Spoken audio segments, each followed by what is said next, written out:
Hey guys, what's up? It's Alec Torelli. In this video, we're going to talk about a simple yet effective way to make decisions on the river in poker. This is so important because the river is the most important street you play. Number one, the pots are the biggest, so you're making decisions for the most amount of money. That should be obvious, right? But number two, the equity, your chance of winning a river is either 100% or zero. Like you either have the best hand or you don't. So there is no more luck. So if you can implement this strategy and make great decisions on the river, you could dramatically increase your win rate in poker. My name is Alec Torelli, professional poker player and coach. If you're new to Conscious Poker, welcome. I built this to help people make better decisions through the game of poker. So thanks for being here. Subscribe to this channel, turn on notifications. Awesome content has been dropping here for 7-8 years. Drop content all the time.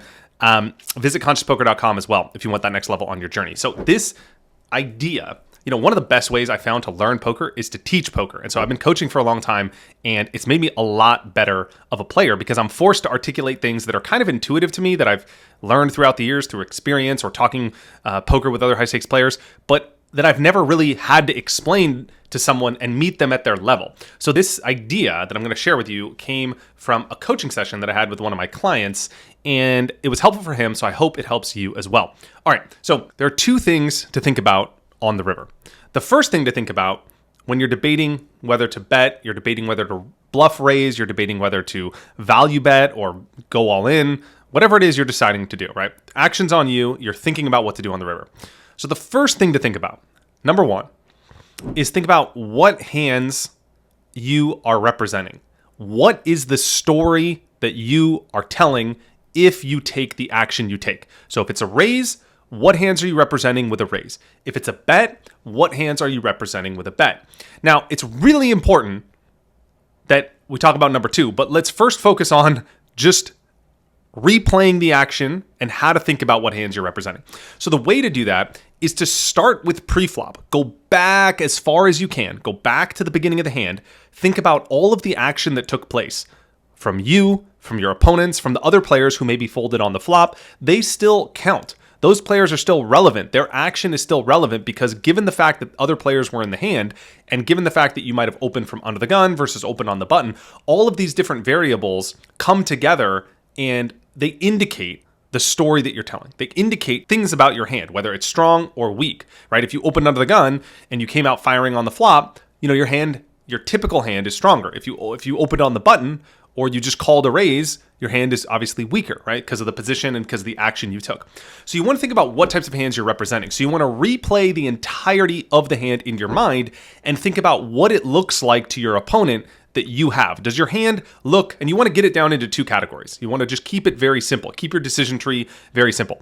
You either want to think about if the types of hands you have in this spot are very, very strong, given the action, given the betting patterns, given your position, given your image, given everything, or is your type of hand very, very weak, given those variables?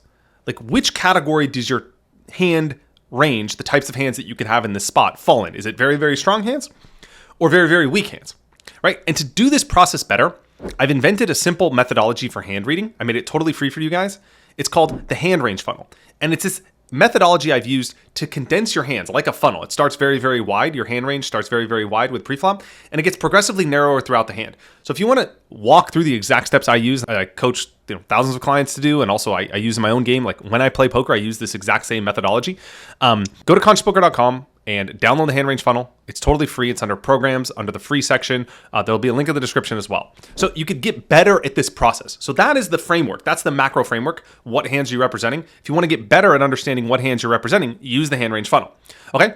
So once you have that categorically, strong hands or weak hands, number two is, can you represent those hands? So based on the way that you played the hand, can you credibly represent the types of hands that your bet will represent? So let me give you a concrete example, right?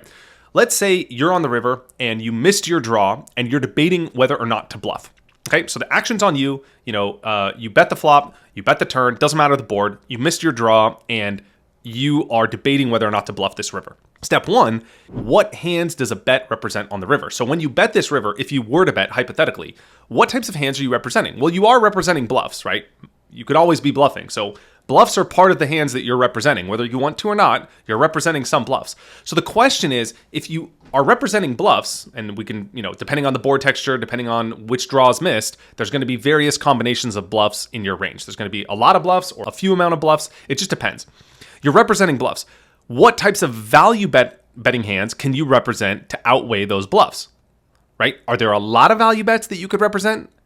That would be good for you, because if there's a lot of value bets you can represent, then it's less likely you're bluffing because more of your range is value, and therefore bluffing makes good sense. It's a reasonable strategy. But if there's not a lot of value bets that you're representing, let's say you're on the river and you're only representing like sets or air, like the nuts or nothing, a classic polarized situation where your hand is either very, very strong or very, very weak, well, that's not a good situation to bluff, because you're either representing the nuts. Let's say you were going to raise all in on the river after your opponent bets 3 times. Okay, when you raise all in, you're representing hands that beat his value betting range. You're representing like sets or, depending on the board texture, maybe a straight or something like that. So you're representing super strong hands. So if there's not a lot of super strong hands that you can have and there's a lot of bluffs, well, you're representing bluffs when you go all in, so you should not go all in, because step 2, can you represent those hands? So if you want to represent value, but most of your range is a bluff, then obviously you shouldn't be betting in that spot. So this is the 2-step framework that I use, I coach with clients, that really helps to make better decisions on the river.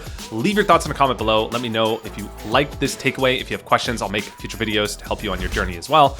Subscribe to this channel. My name is Alec Torelli. Thanks for your attention. See ya.